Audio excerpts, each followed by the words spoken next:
que até 13 anos é estupro de vulnerável no Código Penal. E aí algumas meninas, elas naturalizam, porque a família naturaliza.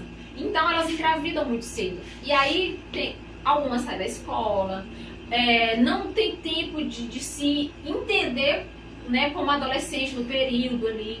Então acaba sendo assim, uma questão cultural mesmo da cidade, de achar que tem que namorar cedo, que os fulanos, os ciclanos da família lá atrás fizeram isso cedo, casou cedo e deu certo, até hoje está casado e não aconteceu nada. Só que lá atrás era uma cultura, né? Era um povo, agora são outros, não dá certo. As meninas entram nos relacionamentos, às vezes engravidam, e tem vezes que elas não sabem nem quem é o pai do bebê. Então, assim, é muito complicado essa parte da gravidez na adolescência.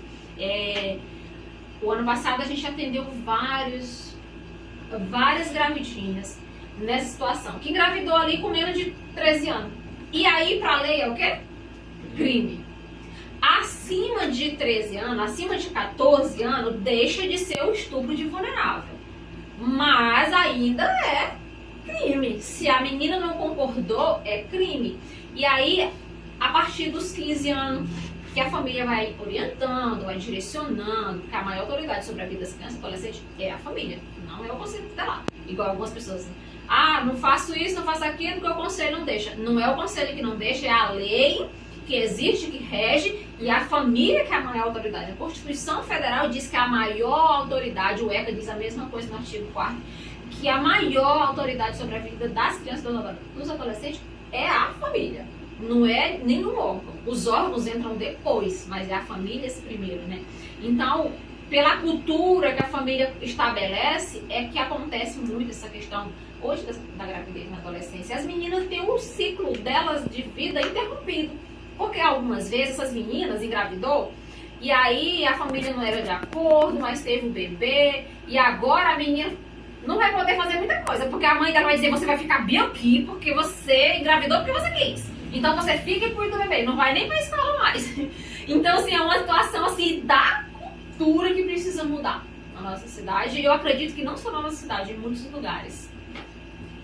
Alessandra, que a pergunta que foi feita, que já respondeu, foi por que o momento da gravidez na adolescência, a gente já sabe, né? Muitas das vezes a família. E nesse sentido aí, esse alto índice do aumento da gravidez na adolescência, ele é um fator predominante em algumas famílias.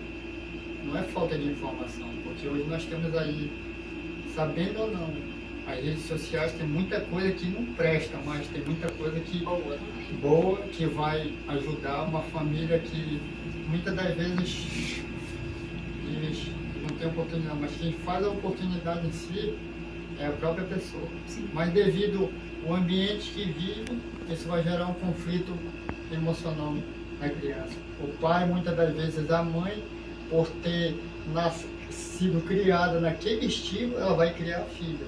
E assim vai gerando crianças emocionalmente abaladas, engravidando antes da hora. E a consequência é que a gente vai ter muitas adolescentes grávidas, fora da escola, que podiam estar na escola, né? Sim. E não é perder tempo, mas interromper um ciclo que era para seguir de maneira diferente. O que o Conselho Tutelar vê sobre isso e qual a maneira de resolver esse problema? Eu não diria nem resolver, porque assim, eu acho que... Eu acho não, que a gente não acha nada. Eu acredito que trabalhar essa resolução no zero vai ser praticamente impossível, né? Porque a família tem esse papel principal. E a família que negligencia isso. Às vezes ali, igual você falou, a família, a menina, ela tem um conhecimento. Mas o que acontece? O que acaba reagindo aquela família? Replicar o que a mãe viveu. O que alguém da família, ou que a irmã viveu. Uma casa que tem 3 adolescentes, 4 adolescentes, às vezes vão replicando. A fulana fez, eu posso também. E se eu não poder, eu já faço um escândalo, A né? lei do posso, né? Que diz que eu posso. Então, Para além do conhecimento que alguns têm, é essa questão de replicar o que o antepassado da família fez. Então ficam presos naquilo ali e vão reproduzindo. E às vezes não é uma reprodução porque a pessoa quer reproduzir, é porque é automático. É automático aqui numa família, acaba sendo automático. E se ninguém entender para quebrar aquele ciclo, vai continuar. Vai continuar. É igual uma questão de violência sexual. Teve um atendimento de uma família, de uma menina, uma criança, que ela foi violentada. E quando nós fizemos esse atendimento, que foi trabalhar toda essa questão, trabalhar com a equipe, né, psicológica do CREAS, a menina e a família também. E quando a gente vai acompanhando e observando, e indo aprofundando nos atendimentos ali, a mãe da criança já tinha sido violentada lá atrás. Então, é algo que não está no planejado, mas se reproduz porque já aconteceu. E acaba entrando naquele automático ali, né, da reprodução. E aí alguém tem que entender e trabalhar para quebrar esse ciclo. Porque conhecimento, igual você disse, tem muito conhecimento, tem muita coisa boa nas redes sociais. Só que, às vezes, as adolescentes, elas preferem ver coisas que não são educativas. E aí perde o tempo. Mas acaba tendo conhecimento, porque na escola existem muitas palestras sobre o tema. Lá no posto de saúde, agente de saúde leva folheto, explica, orienta, fala sobre as DSTs, fala sobre a gravidez, sobre a consequência dessa gravidez fora da idade correta. Então, falam sobre tudo. Tem conhecimento, mas tem a outra parte lá da família, né, dessa cultura, que acaba indo tudo por água abaixo. Alessandra, a gente sabe que eu li um livro do Augusto Cury, ele dizendo assim, essa geração é geração Harry Potter. Tem tudo de graça, mas não sabe agradecer. Não é a falta de informação, é a forma como estão sendo criadas e a forma como estão sendo conduzidas. Como conselheira tua aqui da cidade de Pacajá, eu sei que tu tem visto muitos casos aqui de violência sexual e outras coisas mais. Como trabalhar a família? Deveria haver políticas públicas para atender as mães dessas adolescentes, que muitas das vezes o problema em si é a mãe, que sofreu uma violência lá atrás, como tu falou agora, e devido a ela não ter o cuidado de prevenir a filha, ela agiu de maneira oposta. O que deveria ser feito nesse sentido aí, nessa questão, nesse trabalhar sociedade, mãe e a adolescente que engravidou? Essa parte ela é muito interessante, porque existem muitas palestras, muitas mesmo. As próprias mães, elas se fecham, porque elas foram violentadas lá atrás. Elas esconderam. Esconderam porque queria? Não, porque elas foram ameaçadas, porque elas não sabem como se expressar. E sabe, às vezes, como que às vezes elas acabam expressando? Quando tem algum desgaste, algum transtorno de ansiedade, um transtorno de depressão, que elas vão lá pro CAPS para fazer um acompanhamento psicológico. Quando vai trabalhar aquela situação com aquela pessoa, com aquela mulher, o que aconteceu? Uma violência lá atrás. Ela foi violentada quando ela era criança, quando ela era adolescente, mas ela nem entendia que era uma violência. Mas ela guardou, mas ela interiorizou aquilo ali. E para que ela tenha coragem de dizer, demora. Então, é um trabalho de formiguinha de todo o sistema de garantia de direito, na questão das palestras, de orientação, para que a pessoa ela se sinta bem em falar sobre aquilo. Já tem muitos anos, já tem muito tempo? Tem, mas não interessa. Feriu a vida dela, violou o direito dela, então sempre há tempo para corrigir. Mas algumas se fecham muito, elas não se sentem bem, né, em dizer, elas ficam naquele entendimento, naquela crença, que tem muitas pessoas que têm aquela crença que o tempo cura. Não cura. O tempo não cura. E aí, trabalhando cada vez mais com essas famílias, a questão da parentalidade positiva, que é uma lei voltada para a parte educacional, que tem que ser trabalhada essa parentalidade positiva com a família em relação às crianças. Porque às vezes não é que a mãe ou o pai não saiba, ele sabe na teoria, Mas na prática ele não sabe, porque quando ele era criança, ele não recebeu. Ele não recebeu amor, ele não recebeu proteção, ele não recebeu cuidado, ele teve direito violado. Então ele não sabe. Então eu acho muito interessante essa parte agora da lei educacional para trabalhar essa parentalidade positiva. Eu acredito que vai ajudar muito, não só a criança, mas a família também. Mas a pessoa tem que estar aberta. A mente tem que estar aberta, né, para mudar, para quebrar aquilo na mente dela e ela entender que o que aconteceu com ela não quer de forma nenhuma que aconteça com o filho. E ela pode quebrar esse ciclo. Ela pode abrir a boca, ela pode dizer. Não aceitar a questão da violência doméstica mesmo contra a mulher. Às vezes a mulher, ela aceita o cara violentar ela porque ela é dependente financeiramente do cara. Ou porque ela é dependente emocional do cara, porque não é só dinheiro. Às vezes ela tem dinheiro, mas ela é dependente emocional. E aí ela acha que eu vou ficar porque ele é pai dos meus filhos. Ele me bate de vez em quando, mas tá tudo certo, não vou denunciar. Não, porque se eu denunciar vai ser marido da pena, ele não vai sair. E pode ser que ele me mate. E ele às vezes ameaça ela e diz, se tu denunciar eu te mato, porque em algum momento eu vou sair de lá e eu te mato. Então elas ficam presas no medo. E aceita, às vezes, ali acontecer a violência com ela, com os filhos, porque as crianças, quando elas presenciam a violência, elas também sofrem a violência, né, doméstica. Então não é só, não bati na criança, só bati na mãe. Mas a criança presenciou tudo. E como que essa criança vai processar aquilo no psicológico dela? A criança também sofreu violência psicológica, não foi física. E a mãe sofreu psicológica e física. Então, é uma situação, é um negócio assim delicado, né? Mas a mulher tem que entender, ela tem que querer, porque não adianta. Se ela dizer que não, ela pode estar com o olho todo roxo, com a cara toda marcada, mas se ela dizer não, não foi não, ninguém bateu não, eu que caí. Quem é que vai fazer alguma coisa? Não pode fazer nada, né? Ela tem que querer, o primeiro passo é ela querer quebrar esse ciclo e não aceitar aquilo ali para a vida dela e nem para os filhos.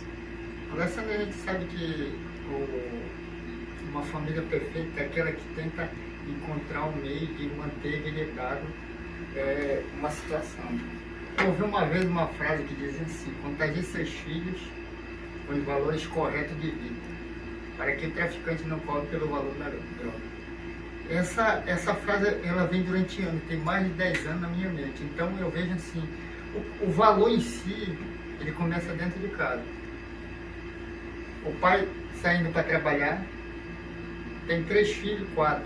Os filhos estão vendo o pai trabalhar. O pai dá um abraço na mãe, ele está vendo o pai abraçar a mãe. Aí, ao contrário dessa situação, o pai não trabalha, bebe, fuma, bate na mãe. O que é que vai acontecer no futuro com essas crianças? Ele vai fazer igualzinho. Ele vai adquirir aquele hábito do pai. Então é agregar isso na vida da criança, é o ambiente onde ele mora. Quando eu ouvi essa frase, eu entendi perfeitamente. Eu não quero isso para o meu filho, então o que é que eu vou fazer? Eu vou tentar fazer diferente. Porque houve uma pesquisa anos atrás que diz assim, que a maioria da causa de câncer no Brasil é a falta de perdão. Tem muita gente no hospital em Barreto que está morrendo hoje, pedindo para morrer com câncer terminal por falta de perdão. Adoece a alma, né? Adoece a alma, e esses são traumas que, como a Alessandra falou, ela não tem como falar, porque ela está presa lá. E aquilo lá ela está se culpando. Perdendo a oportunidade de ver uma vida feliz. Às vezes tem a oportunidade, mas devido de ter sofrido uma violência, um espancamento, uma violência psicológica, ela vai usar isso, como uma frase que um amigo meu falou. Aí o cara pintou lá, ele disse, mas eu disse, não, moço, isso foi o que ele aprendeu a fazer. É mais ou menos assim, foi o que ela viveu e ela vai repassar para filho, neto. Às vezes a gente diz a ignorância, não, foi a forma que ela aprendeu. E ela é uma forma também de se defender, porque às vezes ela sente raiva porque ela queria viver aquilo, talvez, ou não. Sim. É dessa forma mesmo, porque assim, a família, muitos componentes familiares, mais o pai e a mãe que estão ali, né, a parte principal ali, mas não só, porque a família hoje ela tem várias composições, né? Às vezes eles são criados pelos avós, pelos tios, pelos primos, mas aquela pessoa que rege ali a família, ela tem que entender que não é o falar, é o ser. A criança, ela aprende vendo, ouvindo também, mas o que interioriza muito fácil é o que ela presencia. Não adianta quem cuida da criança, quem tem a guarda de uma criança e cuida, apenas dizer, eu vou falar pra ela, eu vou ensinar que isso aqui é certo, que isso aqui é errado, mas eu faço diferente. Não vai adiantar. Ele vai fazer igual ele vê a pessoa fazendo, né? O adulto de referência dele, né? Ele vai agregar aquele costume. Aquele costume, aquele adulto de referência dele é aquele ali que vai, né? Que ele vai se assemelhar. Vai ser o indicador para ele ser ou não ser. Daquele jeito. É. Às vezes umas crianças, elas criam um mecanismo de defesa, de não dizer nada do que acontece em casa, porque acontecem várias violências, e o cara ainda diz pra todo mundo, não diz nada pra ninguém, fica tudo escondido. A criança cria aquele mecanismo, né, de defesa, de que eu não posso falar nada, não posso dizer nada, porque não pode, porque senão meu pai vai ser preso, ou minha mãe vai ser presa, então eu não posso falar. E aí, às vezes, a criança fica naquilo, né, naquilo, e quando ela vai vendo aquela situação, que ela tem uma oportunidade de fazer com um coleguinha, ela faz. Ela bate, ela pega as coisas escondido, ela faz um monte de coisa que ela viu lá na família. E ela replica igualzinho ela viu. Então isso é muito preocupante, muito mesmo. A família, se ela entendesse o papel importante que ela tem, né, nessa construção aí de caráter aí das crianças, de tudo. Essa construção, ela vai muito até os 7 anos de idade. E aí, se a família fizer um papel legal, essa criança ela vai ser diferente. Mas se ela não fizer, infelizmente, a criança ela vai carregar muita bagagem ruim e ela vai replicar em algum momento.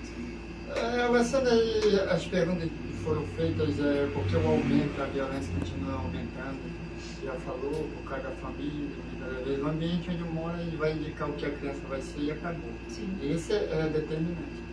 Mas fatos que ocorrem dentro de uma família, que ela é estruturada, pai, mãe, e essa harmonia, ela tende a ser, qual é a possibilidade da criança ser mais eficiente em alguma área da vida?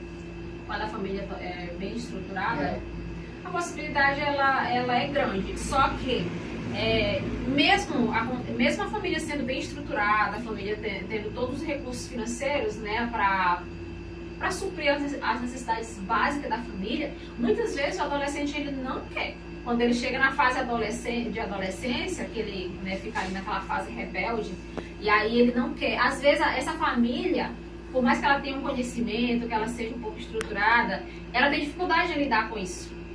Então, mas ela busca mecanismos. Uma forma como tu já falou, essa retração, quando a criança se retrai, é porque ela já aprendeu a manipular esse sentimento. Talvez seja medo, talvez não. Talvez isso seja um sentimento muito ruim, porque ela adquiriu do provedor, que era o pai. Sim. E hoje a gente vê muito isso aí, ó.